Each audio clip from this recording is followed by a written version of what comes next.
नमस्कार। बिना किसी राजनीतिक चश्मे के आप इस वीडियो को पूरा सुने और यदि उसके बाद समझ में आए ये तो आप इसको आगे फॉरवर्ड करें, वरना इसको गड्ढे में डाल दें। मैं आपको ये दिखाने के लिए, आज समझाने के लिए आया हूं कि भारत के खिलाफ कितना बड़ा षड्यंत्र रचा जा रहा है। आप गौर कीजिएगा, फरवरी महीने 2021 तक भारत के अंदर शॉपिंग मॉल खुल गए थे, मॉल्स खुल गए थे, रेस्टोरेंट्स खुल गए थे, स्कूल खोले जा रहे थे, पब्लिक ट्रांसपोर्ट सारे खोल दिए गए थे। इवन यहां पर लोग सैनिटाइजर लगभग भूलते जा रहे थे, हफ्ते में कभी याद आ जाता तो लगा देते थे।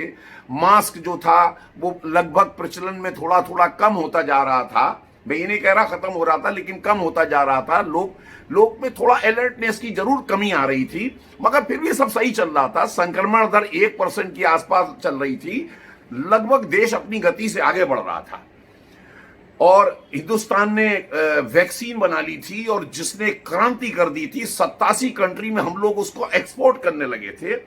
किसानों का जो आंदोलन था लगभग डेथ पर आ गया था, लगभग वो खत्म हो रहा था। चाइना के साथ हमारी नेगोशिएशन हो गई थी, चाइना बॉर्डर से पीछे हट गया था, सब कुछ यथावत चल रहा था। चुनाव घोषित थे, कुंभ की तैयारियां थी, लगभग लग रहा था कि सब शांति से हो जाएगा।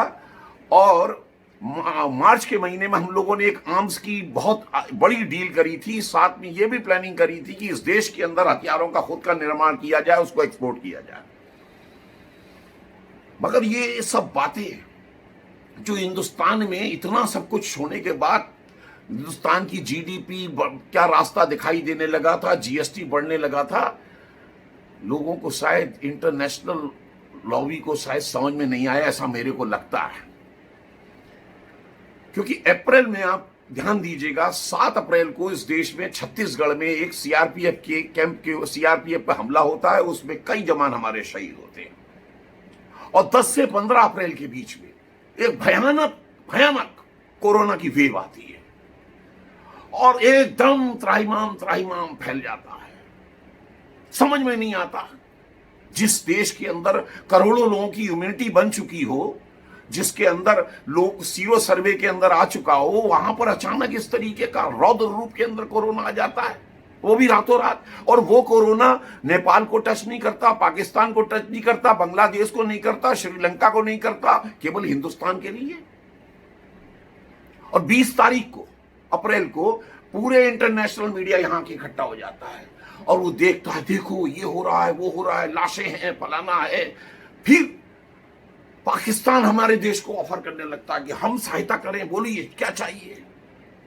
और 24 अप्रैल को अलकनंदा में ग्लेशियर फट जाता है, बहुत मौतें हो जाती है। और उसी दिन सेम टाइमिंग देखिए आप, उसी दिन 24 अप्रैल को चाइना का एक बयान आता है कि बस इससे ज्यादा एक्सपेक्ट मत कीजिए, जो बॉर्डर टॉक होनी थी हो चुकी, इससे ज्यादा आगे पीछे हम कुछ नहीं होने वाले।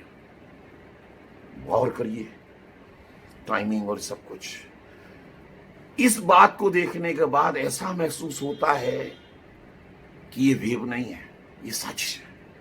ऑक्सीजन की मारामारी दिखाना, बेड्स की मारामारी दिखाना, कभी इस बात पर बदनाम करना कि साहब बंगाल के अंदर चुनाव के अंदर रैली की गई। मैं पूछना चाहता हूं कि बंगाल की चुनाव की रैली थी महाराष्ट्र में क्या, जहां सबसे ज्यादा केस आज भी हैं और पहले भी थे? दिल्ली के अंदर कौन सी ऐसी चुनाव की रैली थी?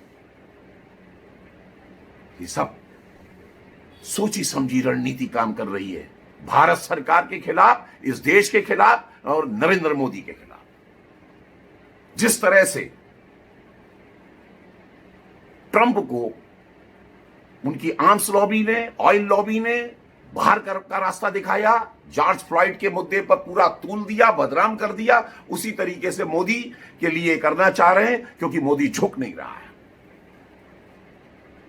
अब आप खुद समझिए कि जिस आदमी ने अपने देश में लोगों को आत्मनिर्भर बनाते हुए $1.25 ट्रिलियन का वैक्सीन का धंधा जीरो करा दिया इस फार्मा लॉबी का, जिनका टोटल धंधा 4 से 6 ट्रिलियन डॉलर का था। $500 बिलियन का इनका जो बिजनेस था पीपी किट और मास्क का, जिसको जीरो करा दिया।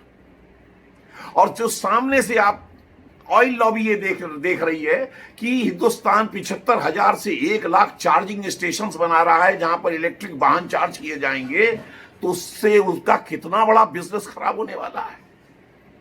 फार्मा लॉबी, फार्मा इतना स्ट्रांग होता जा रहा है कि आज जर्मनी को सोचना पड़ रहा है कि हिंदुस्तान हमारे ऊपर हावी होता चला जा रहा है, हमारी इंडस्ट्री को कमजोर कर दिया। आर्म्स लॉबी को यह दिखाई देने लगा कि हिंदुस्तान जेट एक्सपोर्ट कर रहा है, फाइटर जेट, और साथ में ब्रह्मोस एक्सपोर्ट करने लगा, और उसके बाद अंदर अभी और भी तैयारियां चल रही हैं। ये सब बात इसलिए इनको हजम नहीं है।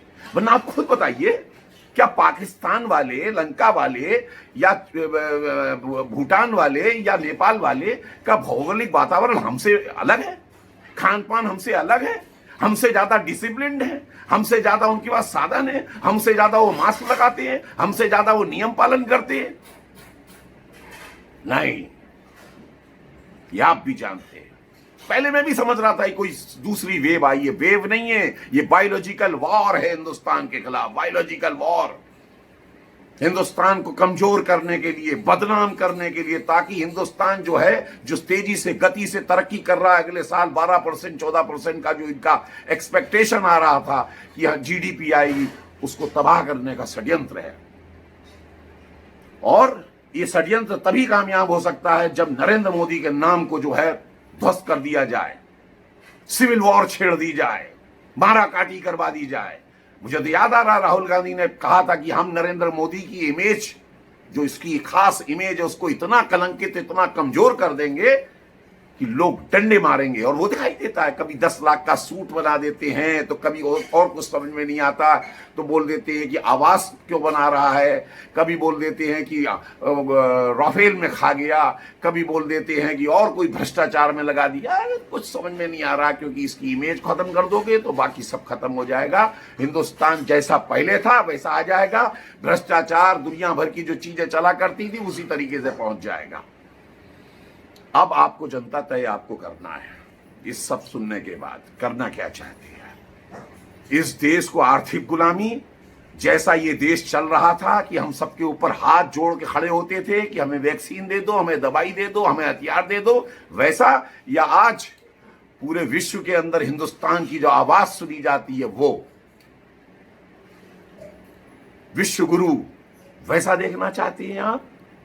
तो आपको साथ देना पड़ेगा, वरना आपकी मर्जी। जय हिंद।